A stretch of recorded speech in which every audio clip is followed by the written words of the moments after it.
In our earlier videos in this series, we discovered that our Anglo-Saxon roots gave birth to our British concept of freedom, which Magna Carta embodied. Through this development of Magna Carta, with its look back over its shoulder to a Saxon heritage very much rooted in the Bible, you get a legal system and a political system which is infused with a Bible-based view. That's very, very different from what develops centuries later in continental Europe.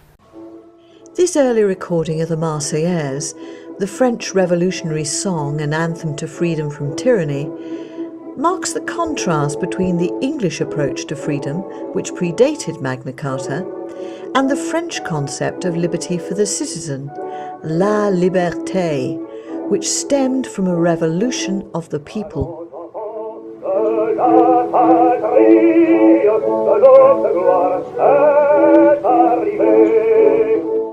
In 1789 we have the French Revolution, and in the immediate aftermath of the French Revolution, the revolutionaries promulgate a constitution.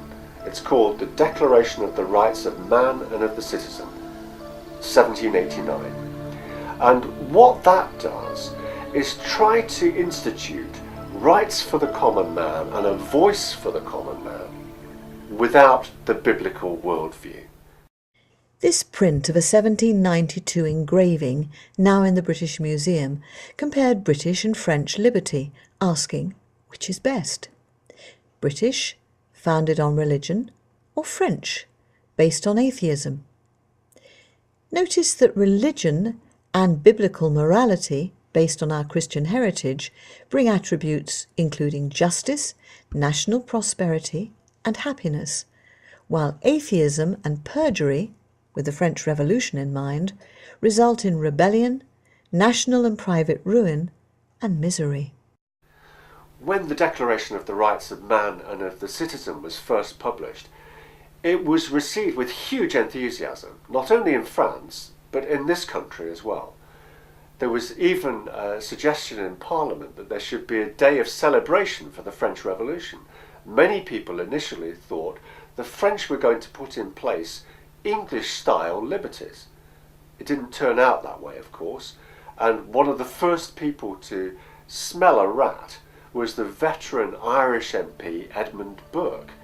He wrote a famous book called Reflections on the Revolution in France, and he dissected everything that was wrong with the Declaration of the Rights of Man and of the Citizen, and he correctly predicted that the revolution would collapse first into bloodshed and then into military dictatorship.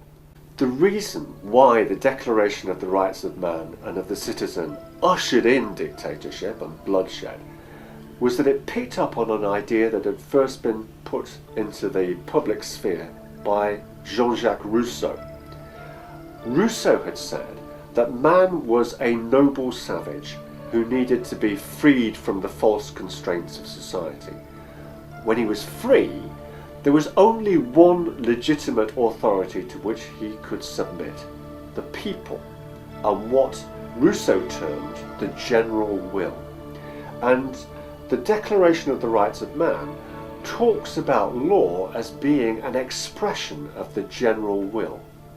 Well, that's all very well and good up to a point, but the problem with it is that the moral dimension of law is utterly lacking. What you actually get is what we saw in a later century with Stalin, the dictatorship of the proletariat. There's nothing there which enables people to do what Langton had done centuries earlier, when he looked at the Bible and said, there are circumstances in which the subject is entitled to disobey. There's nothing like that when the dictatorship of the proletariat rules. In the next video in this series, we look at Magna Carta and the American Constitution.